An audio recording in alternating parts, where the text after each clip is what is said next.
غزہ کے حالات کو لے کر کافی زیادہ مہمات چل رہی ہیں جو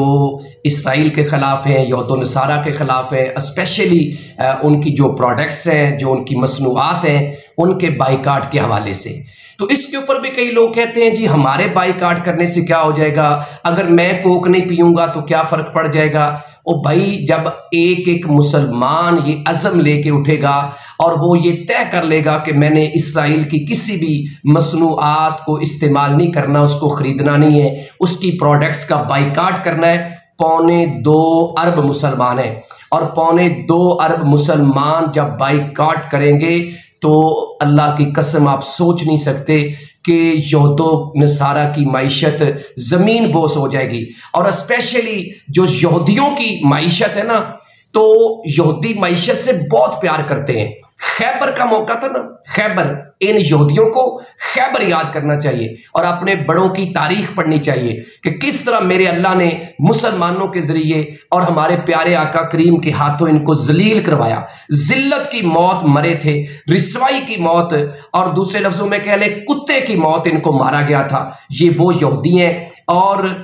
پھر ان کو بعد کے اندر بھی جس طریقے سے مختلف ادوار کے اندر ان کو مارا گیا،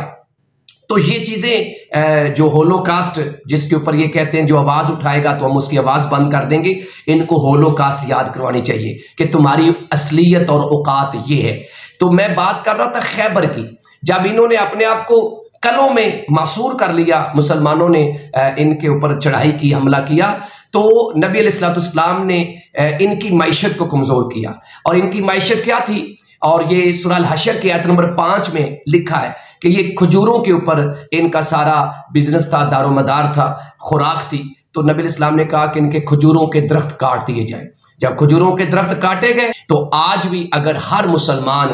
ان کی